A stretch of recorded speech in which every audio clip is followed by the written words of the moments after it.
Hello, sir. Welcome to our first podcast on Future Ready Nomad. It's an honor to have you here today. Thank you for having me, Prabhakar. It's a delight always to meet you. I'm Thank you, glad sir. I can come of any help to you. Thank you for such kind words, sir. I still remember our first meeting in Swapnlok Complex way back in 2004 when I was a management trainee. And I still recall your booming voice calling all the area sales manager, RSGM, Sandeep, and everybody would like, boss. I mean, what data is missing? What is gonna boss be looking at now? So I still remember those days, sir. I mean, South was one of the best region for Marico those days, and as RSM South, you were absolute, I mean, maestro of your craft in those years. And I was fortunate to come to your region for my management trainee stint. And I remember meeting you one other evening, where one of the team party was happening, and you came for a very short time.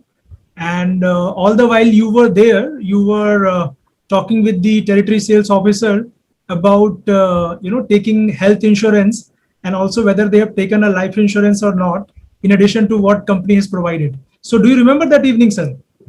I do remember I have spoken on these lines multiple times. I don't remember that evening in specific, but if you are telling me that I have spoken to team about putting their personal finances, ensuring their bad days are kept in mind, this is what I have done many times. Great, sir. Awesome. And I was fortunate to witness it at a very early stage of my career. And believe you me, I have used that kind of learning multiple times an occasion in my career. And I believe some lives were touched because of what I got to witness that particular evening. Thank you. You are generous. Thank you, Prabhakar. Sir, so what does it take to become CEO of one of the largest FMCG companies in India? This is a difficult one. This is a difficult one. Let me only tell you this, and this is what I keep on saying to many others, but as usual, this is again something that was told to me. So, in my family, I was the first working professional. We came from a business family background.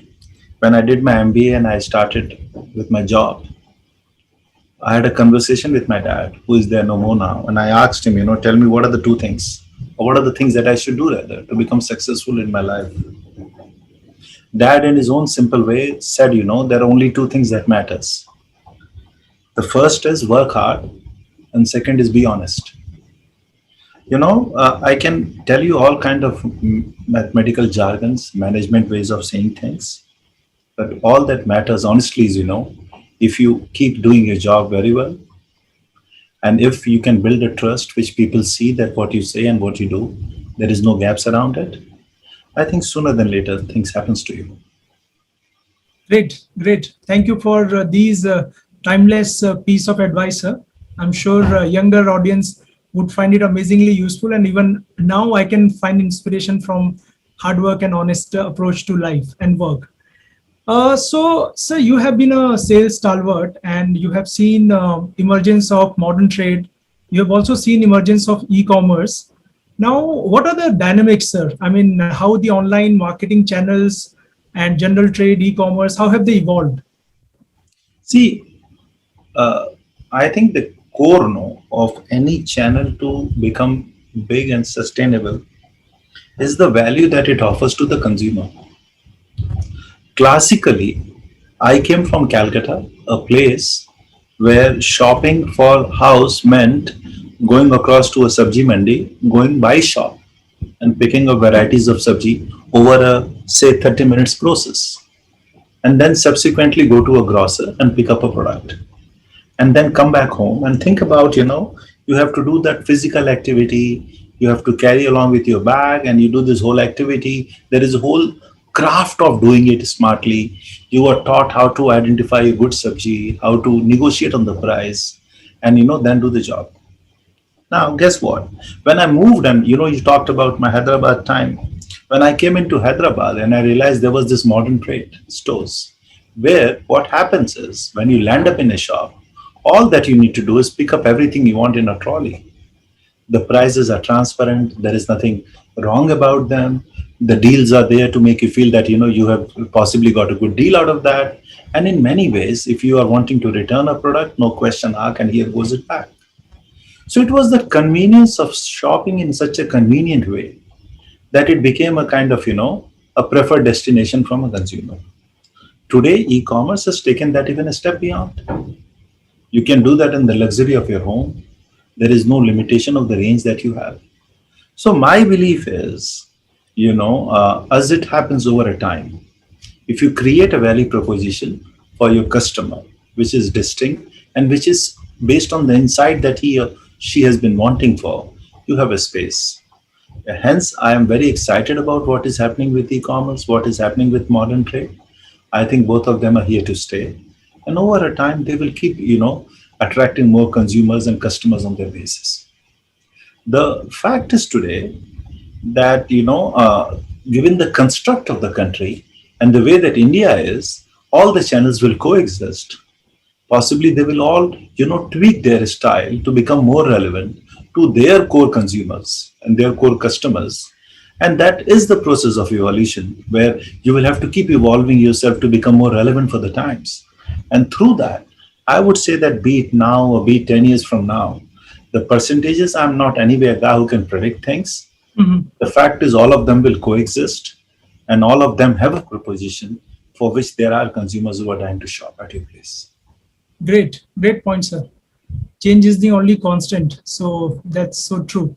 Yeah. So let's talk about men grooming. I remember way back in 2004, again as a management trainee, I had my marketing stint on Parachute Advanced After Shower, hair gel and cream launch. Okay, and then after that, I heard Marico kind of bought Setwet, and now Marico has acquired Beardo. Okay, so how what is the logic, and what is the planning with the portfolio expansion decision in men grooming? Now, see, the truth is, it's a very exciting space. It is a space where the consumer needs are very clearly felt. Men's need grooming too. There have never been a product specifically talking to them. There have never been product based on their needs and their requirements. And it is in a space which is evolving, which will keep evolving because the penetration in this space at this moment of time is very, very low. As an outcome, there is no singular competition which has taken a pole position. It's an open field. We have an Okay. advantage because we are one of the largest players in this space. And we also believe that this space can keep, developing itself both on the premium side by evolving over a time and giving products which can help us even generate more revenue and at the same time solve for the consumer need. It is a very exciting space. And over a time, based on any kind of data you look at it, be it India, be it abroad, this is a space which will become a significant size. Great. Great to hear that. So now, see, Marico has always been interested in of course, as an FMCG company, looking at media dark areas also, and also to capture tier two, tier three cities of India. So, and also, like people say that consumer shopping cart is a reflection of their lifestyle. So, looking at all of that, and now, Marico is a big player in personal care and hair care and food segment, also healthcare also.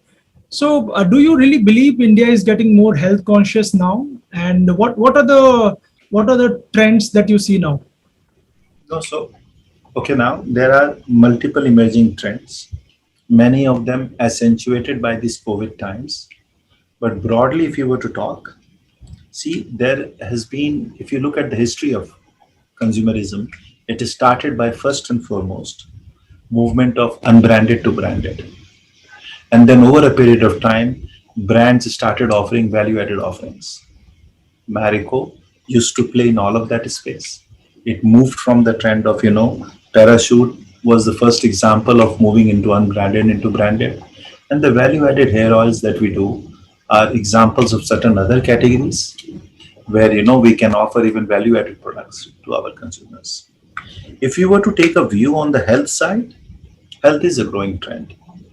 In a country like India, which is upwardly mobile, which over a time will be the future beacon of the world in terms of its own aspiration and becoming an economically more self-reliant country. I think the fact is this will happen if consumers were also be health conscious.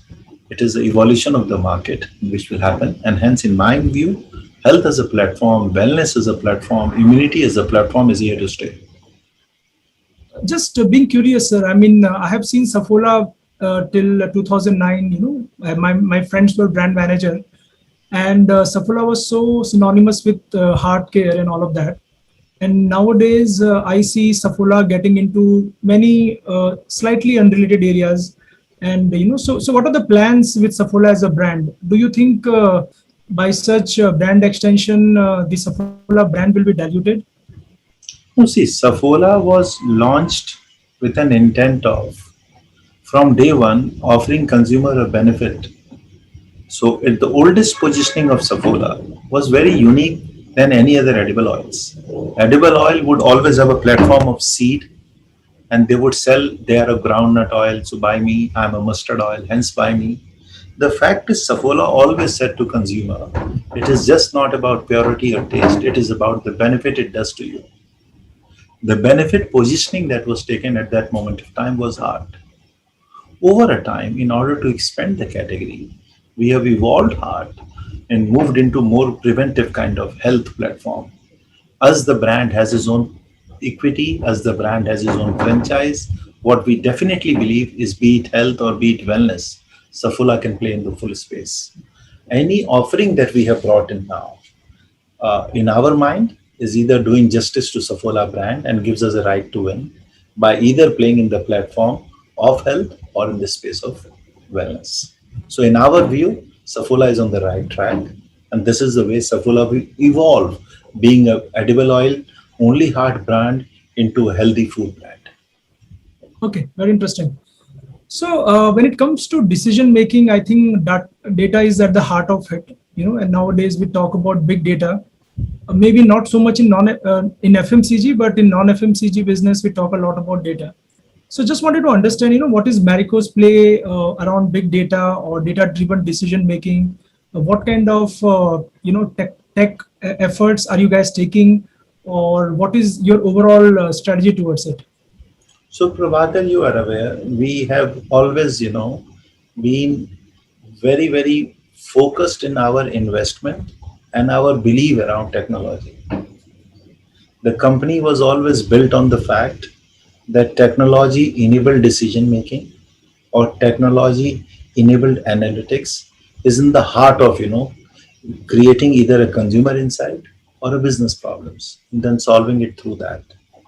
I would recall and tell you that if you remember, with the first company ever in India where distributors got automated much ahead of time, irrespective of the fact that our scale were not so big. We were the first one who got all our salesmen PDAs much ahead of time, and the world had not even started with the PDA. So Right. is the case today. So is the case today with our data investments in our digital investment on data and analytics around it.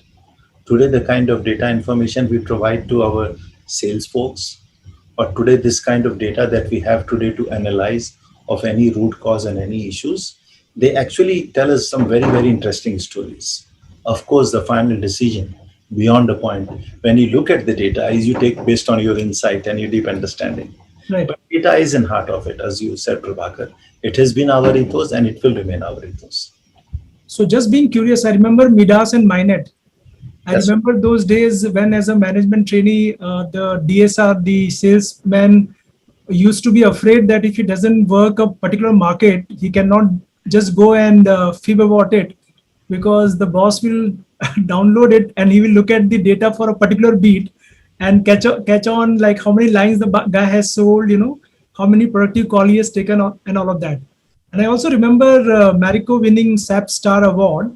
So just being curious, like today, what is the ERP backbone of Marico, and do you guys have plans to further evolve it? Just want to understand that. So I cannot answer the technical answer related to what kind of equipments are we buying and what kind of software are we investing behind.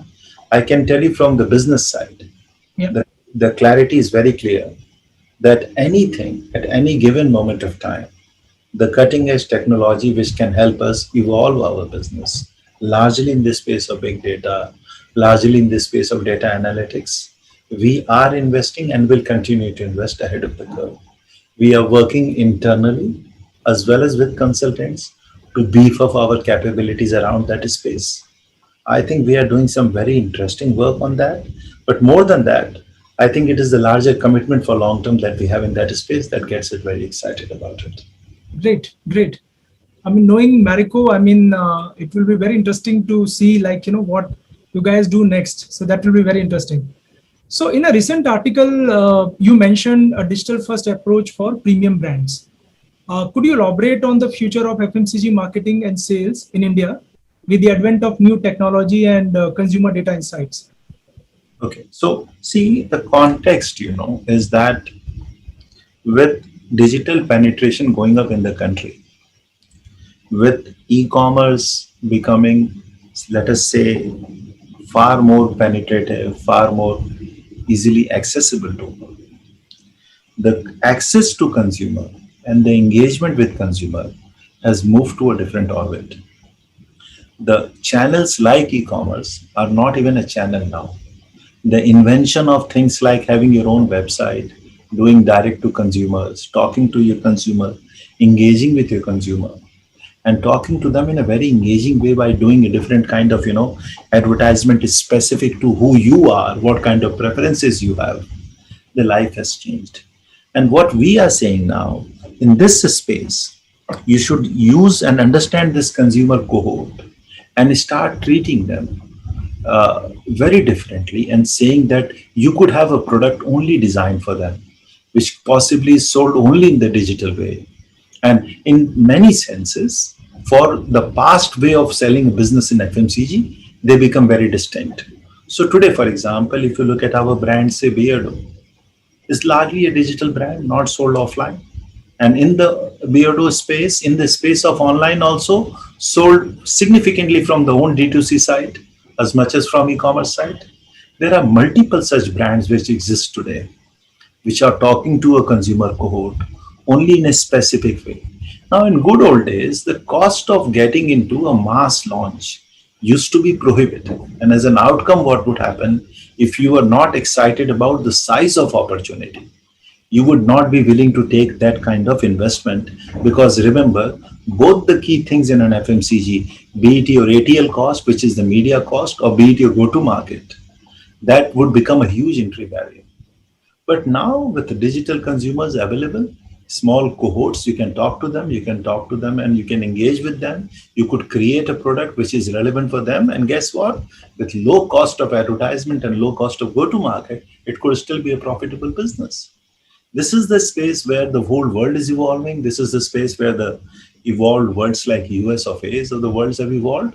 And I'm sure India will also evolve in that space and will have many such exciting opportunities. Wow, that's very interesting. Yeah, as a company, we want to also play in the similar space. Yeah. So I also read in your article while you talked about Beardo. I mean, but what about Saffola, Fitify, and Coco Soul? I believe you are also looking at. Exactly. I gave Beardo as an example, but there are multiple such brands. We have, for example, a brand in Saffola Immuniveda. We have been selling Kadha, which is only for digital consumers. We have a brand which is a golden milk, which is actually nothing but a turmeric milk, talking to that consumer. Green coffee has been launched in that space. We have, in fact, personal care brands. We have a personal care brands like Pure Sense, like Coco Soul, that is only sold digitally to our consumers. Nice. Investing on that and making them bigger. Both as Marico's ex-employee and also as a shareholder today, I feel very good that large business like yours are thinking like agile startups and not really taking advantage of your big ATL budgets and big go-to-market capabilities, but rather reaching out to consumers directly. So this is amazing. So Sanjay sir, the large part of your career you have been in sales side of the business before you moved to general management. And I have actually just on the other side, sir, from marketing mostly. And what are your, what can advertisers and marketers of today's generation can learn from the sales department? What are your thoughts on that? See, in my view, in the coming tomorrow, in the world of tomorrow, these silos won't exist. So Okay. differentiating first and foremost and saying there is a marketeer and then there is a sales guy, that doesn't exist. For example, today, if e-commerce become bigger, if you are selling a product online in a D2C platform, Right. you are the marketeer, you are the salesman. Right. You have to do the right thing, in terms of communicating to your consumer. You cannot just simply list a product and believe the offtake will happen on their own. Right. Right. So first and foremost, I think these were the silos which were relevant for the old times, where you required to be an expert in a field, and this field on its own had a big amount of space. Having said that, coming from sales, one of the things that I know and I feel very, very privileged about is sales teaches you so much. Sales is an art of, always being on your feet, becoming the face of the organization that you work with, and showing huge amount of resilience in market execution, which is the core of any successful entrepreneur or any successful institution. There can be no better example of that. The fact that this is a big machine in an FMCG company like ours, which keeps on churning thing in and out. You can take a decision wherever you take, but actually it is in the sales where the majority and thousands of your sales force within Marico, which overnight have to understand them and execute it from tomorrow. And that art and learning of that, it gives you a huge insight. As you grow in sales, I just want to call out one last thing. I think sales is an amazing platform to groom leaders. This is where leadership actually, get tasted. This is where you really learn that the act that you do, the act of, setting up a vision for your team, getting people aligned and coming to a common cause, motivating and inspiring others, making them see opportunity, that really hones you and makes you bigger. So my Amazing. view is that, when you work in sales, these are the things that you really get a great view of over and above things like execution and resilience that I spoke about. Great, sir. Awesome. I think you have articulated it so well.